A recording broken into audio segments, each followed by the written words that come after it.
जय श्री राम आप सभी को।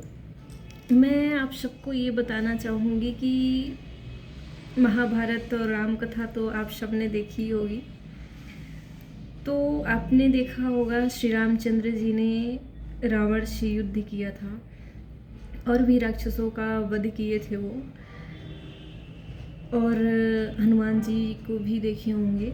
बट मतलब कि मेघनाथ जो थे रावण के पुत्र के पास ओनली श्री लक्ष्मण जी को ही भेजे थे युद्ध के लिए।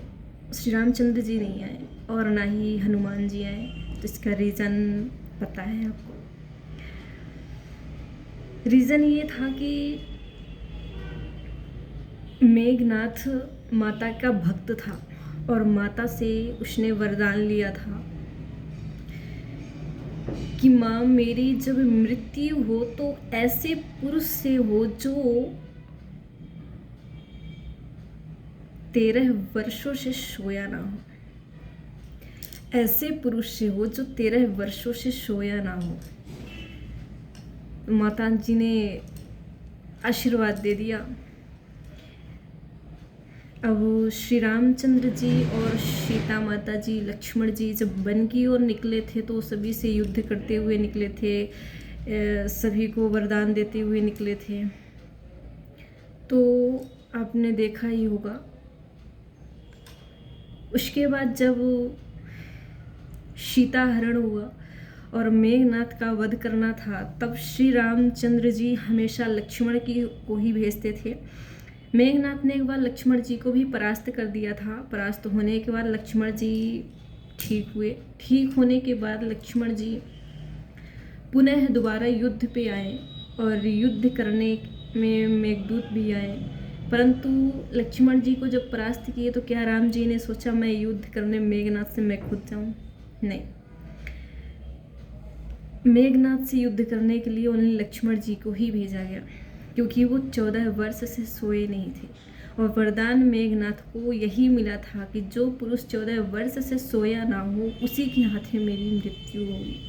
तो राम जी ने तो विश्राम किया था, परंतु श्री लक्ष्मण जी उनके प्रहरी थे, उनके सेवक थे और उन्होंने विश्राम नहीं किया 13 वर्ष तक, 14 वर्ष तक।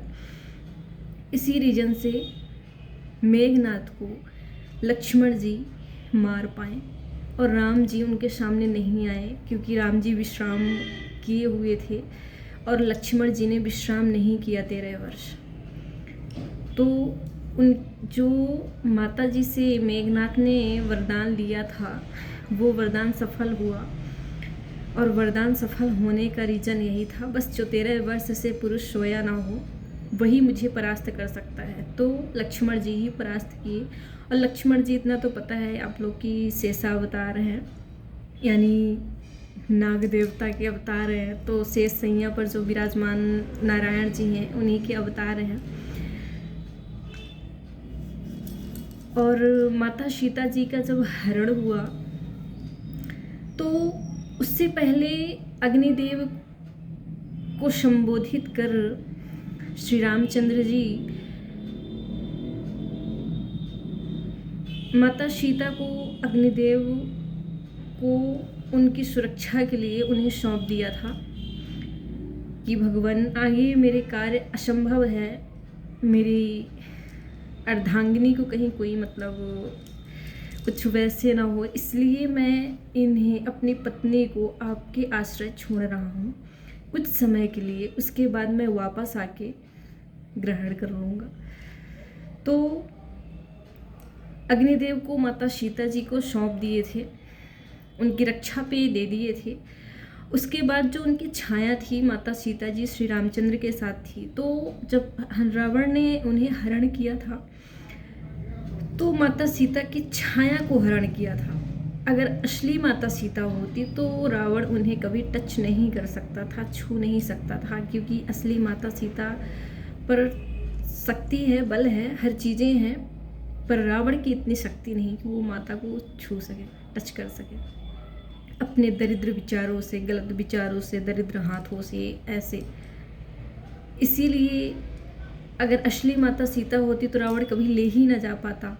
क्योंकि रामचंद्र जी को ये लीलाएं तो करनी थी, इसीलिए तो ऐसा किया उन्होंने। अग्निदेव को सौंप दिए और प्रतिछाया ले लिए। अगर असली होती तो ये सारा कांड होता ही ना, इसीलिए उनकी प्रतिछाया के साथ ऐसा ऐसा हुआ। और श्री रामचंद्र जी को तो पता ही था, बट लक्ष्मण भैया को नहीं पता था। ये सब होने के बाद लक्ष्मण जी को बताया गया, वो भी क्रोधित में थे। और शायद रावण को भी ये वरदान था कि जब मैं अपने ही घर के संतान पर कुछ गलत करूं तो ही मेरी मृत्यु लिखी हो। तो असल में सीता माता रावण की ही पुत्री हैं।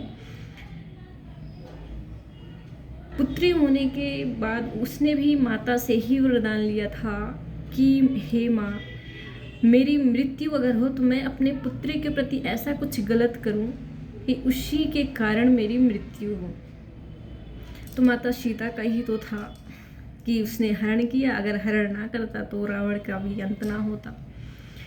तो ये लीलाएं करनी थी, तो भगवान श्री रामचंद्र जी ने ये लीलाएं की और ये सब करना उचित था, क्योंकि ये संसार के लिए है कि लक्ष्मण जैसा भाई नहीं, भरत जैसा भाई नहीं, और पत्नी सीता जैसे पत्नी नहीं, और देवर जैसा लक्ष्मण जैसा देवर नहीं, या लक्ष्मण जैसा देवर नहीं, या देवर जैसा लक्ष्मण नहीं। तो इसी तरह बनी है, क्योंकि हमें लालच पे कुछ नहीं रखा है, कुछ मिलने वाला नहीं है। सब जहाँ जैसा कि वैसा ही रहेगा, हम निकल लेंगे। कोई इस संसार पे कुछ भी नहीं है। बस जब तक हैं मिल के रहिए, सुकून से रहिए, भगवान के चरणों पे रहिए। उनसे बढ़ के आपका साथ देने वाला कोई नहीं है इस संसार में। सब लोभी हैं, लोभी। अगर आप थोड़ा भी काम कराओगे ना तो लोभ के उस पे करेंगे, वैसे कोई काम नहीं करेंगे। इसलिए ज़िंदगी में सुकून से रहिए।